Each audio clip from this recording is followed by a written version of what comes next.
আপনার সিম কার্ডই কিন্তু নিয়ে যেতে পারে গড়াদের পিছনে। এই সব ভুল করে বিপদ রাখবেন না। মূলত জালিয়াতি ঠেকানোর উদ্দেশ্যে চলতি মাসের শুরু থেকেই সিম কার্ড সংক্রান্ত বেশ কিছু নতুন নিয়ম চালু করেছে কেন্দ্র।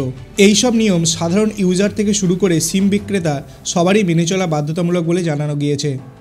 এতদিন পর্যন্ত সিম কার্ড ব্যবহার করার সময় অনেকে অজান্তে অনেক কিছু জিনিস উপেক্ষা করেছেন, কিন্তু সরকারি নির্দেশিকা অনুযায়ী এবার থেকে এমনটা করলে তার ফল ভোগ করতে হবে।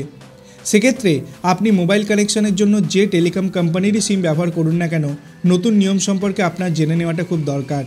তো আসুন এক নজরে সিম কার্ডের নতুন নিয়ম সম্পর্কে বেশ কিছু কথা জেনে নিই।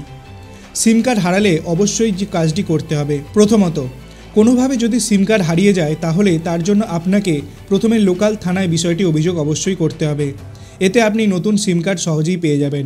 অন্যদিকে আপনার সিমের নথি ব্যবহার করে অন্য কেউ অপরাধ ঘটাতে পারবে না। দ্বিতীয়ত, অনেকেই নিজের তথ্যের বদলে পরিজনের নামে সিম ইস্যু করেন, আবার দোকানদারের কারসাজিতেও কেউ নিজের নামে সিম পান না।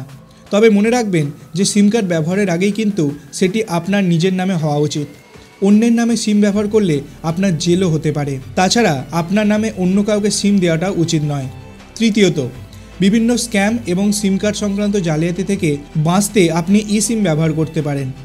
এর সাহায্যে সিম কার্ড সংক্রান্ত নানাবিধ আধুনিক প্রযুক্তির সুবিধা পাবেন। থাকবে না সিম খোলা ইনস্টল করার ঝামেলারও। ফলে আপনি ছাড়া কেউই সিম কার্ডের অপব্যবহার করতে পারবে না।